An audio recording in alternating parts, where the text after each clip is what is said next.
camera, Zach. Say hi. Hi! Family is Ray Jones's top priority.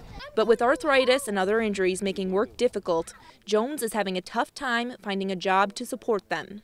My body is brittle, you know. I can't really work a job anymore. I try to do much as I can around my house by doing things. Certain times when I rake a yard, it takes me 2 or 3 hours to rake one part of the yard. Help came to Jones through the Promise Neighborhood, a program whose mission is to increase opportunities for low-income families in central Minnesota. The program started last August. Jones has been involved as both a participant and volunteer ever since. To me, it's more like a unit, a family.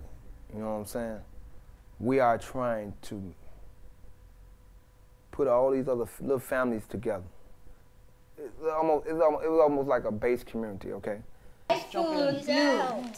The program provides after-school opportunities for students, job training for parents, and other resources that help bridge between aiding services and the families that need them. While the program benefits all of central Minnesota, it's based in St. Cloud's Tulahee neighborhood, an area that, according to data from the University of Minnesota's Institute of Race and Poverty, saw an over 50% jump in the number of students needing free or reduced lunches in 5 years. In 2010, Isaiah had commissioned the Kirwan Institute to do a report on the change in demographics and economic standing in central Minnesota. And from that report called Shining the Light, we learned that the district was struggling and there had been a great increase in the number of children receiving free and reduced lunch and a number of students that were not passing the Minnesota standardized testing. Tulahee was the most dramatic in that. From 10 years prior, they had been one of the top schools. They had had the fewest free and reduced lunch and the least number of students of color. Now they're at 86% students of color and 86% free and reduced lunch. A major focus of the program is on children and their success in school. The program belief is that their success here has everything to do with the community around them. This is not something, we don't want to, poverty is not anything that's ever going to go away. One of the things that I've always said is that it's really hard for a parent to focus on how good their children are doing in school when they're worried about what they're going to feed them or how the electricity is going to get paid. What we really want to do is be able to see specifically young families, because it's hard starting out, be able to sustain their lives and be able to care for their children and be able to be involved in their children's school. All right. No problem.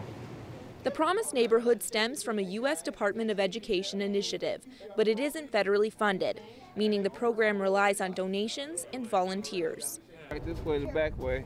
You ready to come back? Volunteers like Ray, who helps coach basketball. He hopes to not only help others through the program, but for the program to be able to give him the boost he needs to start his own cooking business. I'm messed up, my body messed up, but I know one thing I ain't gonna never stop doing is cooking. Never.